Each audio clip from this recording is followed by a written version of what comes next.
Okay. Hello, everyone. My name is Francois Mercier, and I'm going to present a couple of slides concerning nonlinear mixed effect models in R. So I am setting this presentation in this diagram, basically, which is taken from Adley Wickham, presenting the journey for the data from the raw initial material that you import to the insights that you communicate in the end. And this very important step I will focus on is the modeling part. We are used to linear models, and frequently we have only fixed effect in these models, but I guess you are familiar too with linear mixed effect models where we introduce random effects.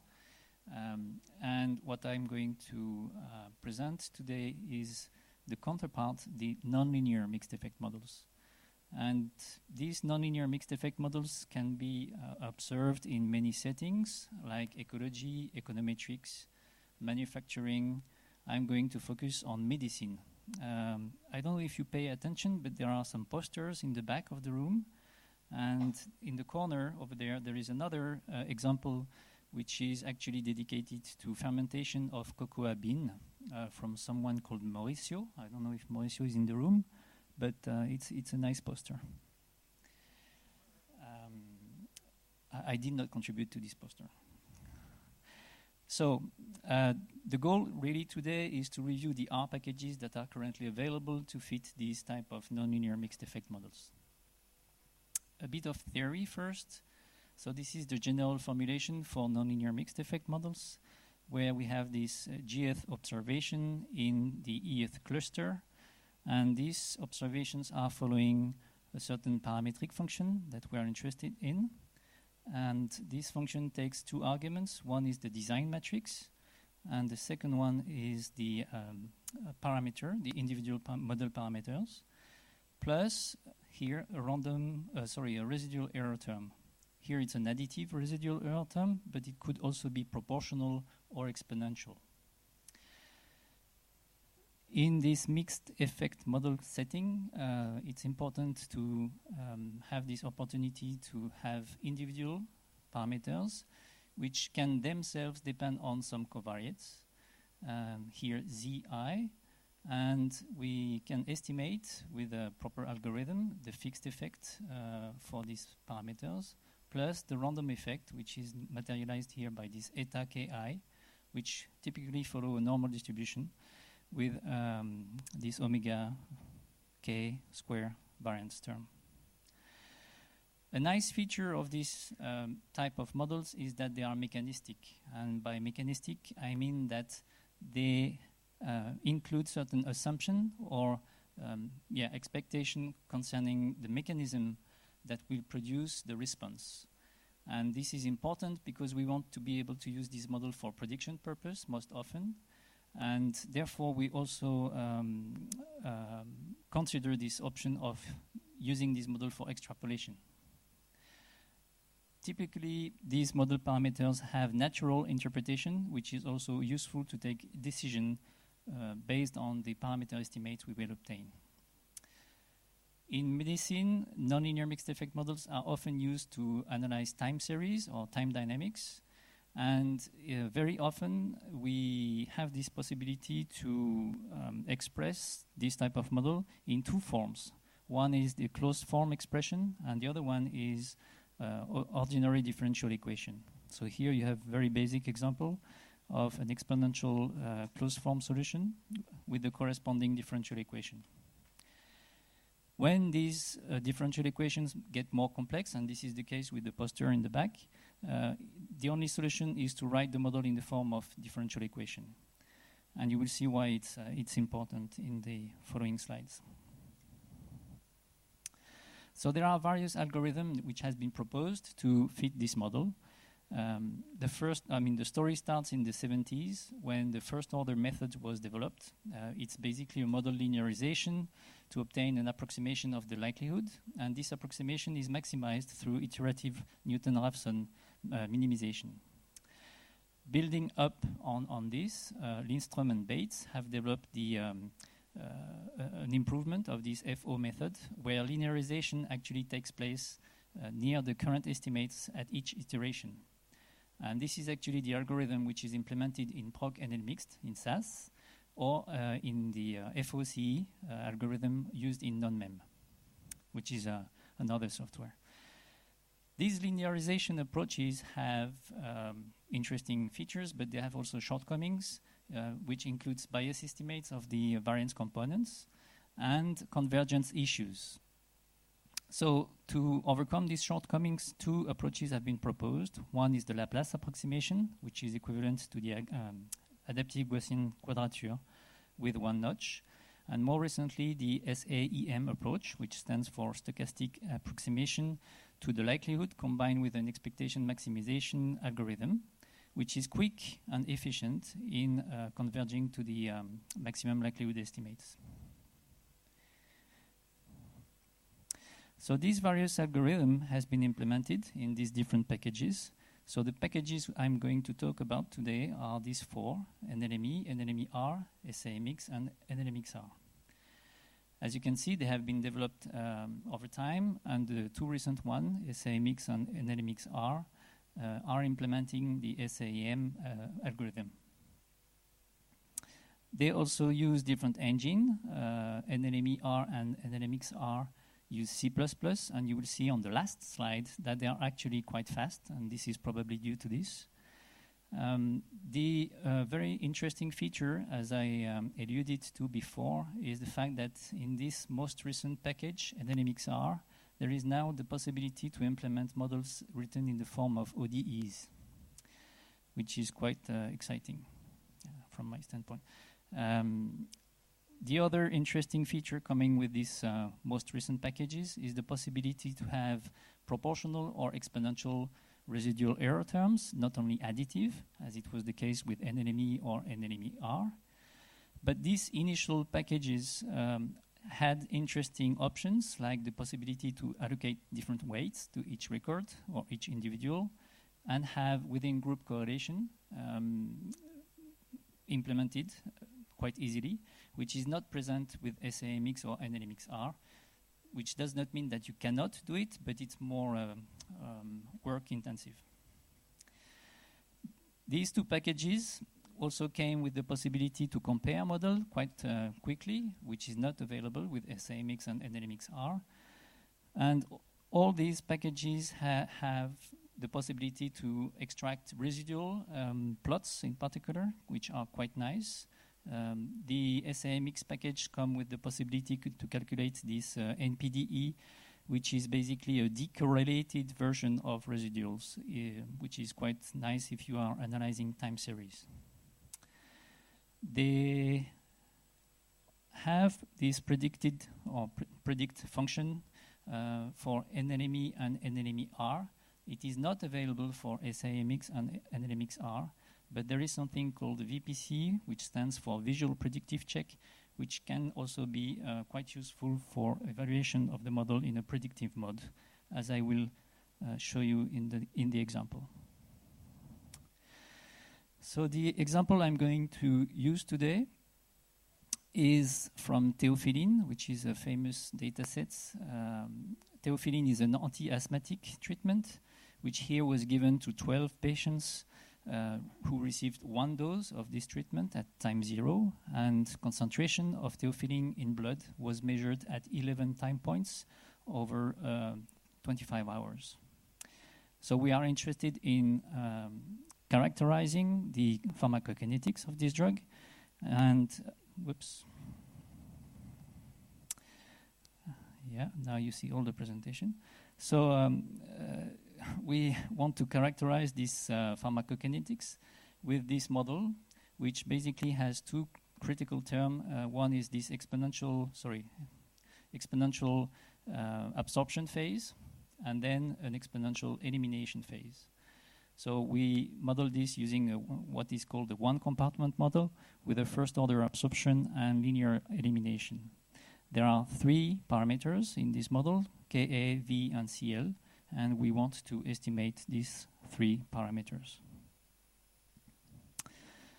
So this is how you would write this model in NLME and NLMER. As you can see, they are quite similar in their wording. For NLME, it starts with the call of the NLME function. You would give the formula with the response as a function of the model. The model is explicited here, so you have to write down the whole equation, and you have to derive it optimally. You can specify the fixed effect terms and the random effect terms using fixed and random, so it's quite straightforward and self-explanatory. You also have to provide starting values for these different parameters. And I have to say that NLME is quite sensitive to the starting values here.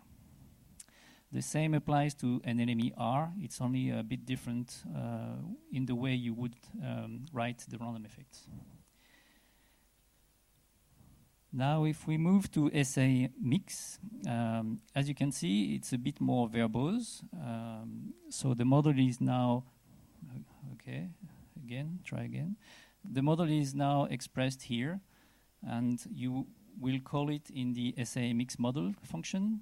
So you call this model here, and the parameters are described. The closed form solution is given here. You would provide the initial values as well for the parameter estimates, and you have this possibility to specify a transformation of the parameter you are interested in. If you noticed here, I'm using the log transformation of each critical parameter, and then I back transform it in this equation. So instead of having to do this trick in SA mix, you can specify that with this one value, it's log transform estimates of the parameter of the model parameters that you want to collect. For NLMER, there is also a quite explicit way to describe your model and specify the type of random effects you want to provide. You have a number of built-in functions that would help you defining the model, the structure of the model you are interested in. So this is the one where you have a linear elimination. And actually, there is the alternative to write this model in the form of ODE, as I mentioned, which is quite nice. You also can specify the type of algorithm you want to use for NLMER, which comes more or less as a wrapper because you can call either the Lindström-Bates algorithm or the SAM algorithm, as I mentioned before. In terms of parameter estimates for this specific example, as you can see, it's very similar. So you have on the x-axis the different packages, and on the y-axis the parameter estimates, so it's really the same. And even for the standard error, 4 minutes, okay. Even for the standard error, it's very similar. So no surprise here. These various packages, as I said, come with a number of functions to understand the model outputs. Here is one that you can call from the SAMX package, giving you the individual goodness of fit, so you can see how your model fits the observations, which are represented with dots here, and you can extract either the population level prediction or the individual level prediction. So we see here that there is a pretty good fit. And here is the visual predictive check I was referring to before, which is sort of an internal model validation. So you would obtain this VPC in 2 steps, which are automatically built in the VPC function available in NLMER or SAMX. But basically, it consists in simulating individual profiles by first bootstrapping from the design matrix to obtain the appropriate sampling time and covariance values, if any.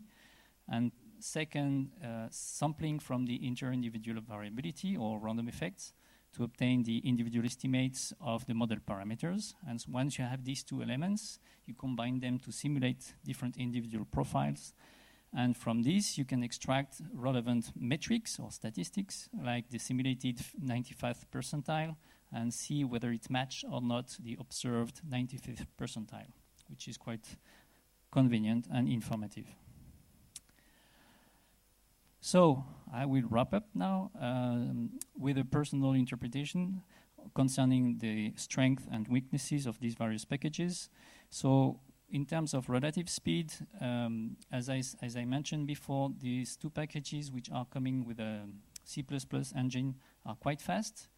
This is, by the way, order of magnitude, not precise estimation of runtime. And the SIMX is the slowest, but because we are usually dealing with small data sets when we feed this type of model, it's not a big deal. In terms of ease of coding, NLME and LMER are quite easy. And because we have more flexibility in writing down the model, really, with SIMX and NLMXR, it's actually a bit more elaborated and more flexible to write the model with these two new packages. In terms of technical details and documentation, it's quite abundant for NLME and SIMX. It's brand new for NLMXR. So in terms of technical detail, it's also quite brief, but I hope that this will get bigger in the future. The support from the developers is really outstanding for NLMXR, maybe also due to the fact that it's new. But the support is also good for SIMX and NLME. And finally, in terms of test for accuracy, it has been quite extensive for SIMX and NLMXR, taking NLME as a reference. So it's really interesting to see whether it matches or not, and actually it does, of course. And in terms of flexibility, as I mentioned, the big strength of NLMXR is this possibility to write the model in form of ODEs. Okay, so I would like to thank the author and contributors to this R package. One of them is in the room, it's Martin. And thank you all for your attention.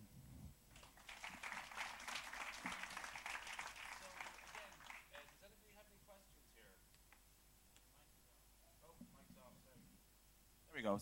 Take two. Does anybody have any questions here? There's one at the back. I'll come down to you now. With just the one.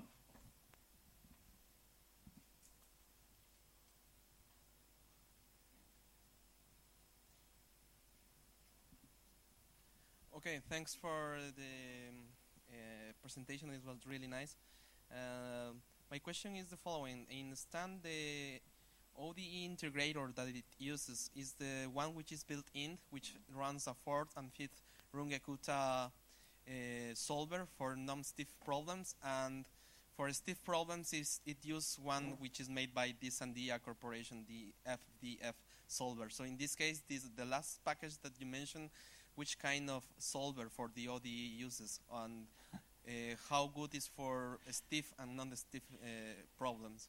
Yeah, I was expecting this question. I don't have the answer. The technical details on NLMX are very thin at the moment. They have not communicated much on the details of the algorithm they have used to implement ODE. I only know that it's calling a C++ function, but I don't know which algorithm is really running in the background. I'm sorry. Hopefully it will come in the next month. Martin, you had a comment.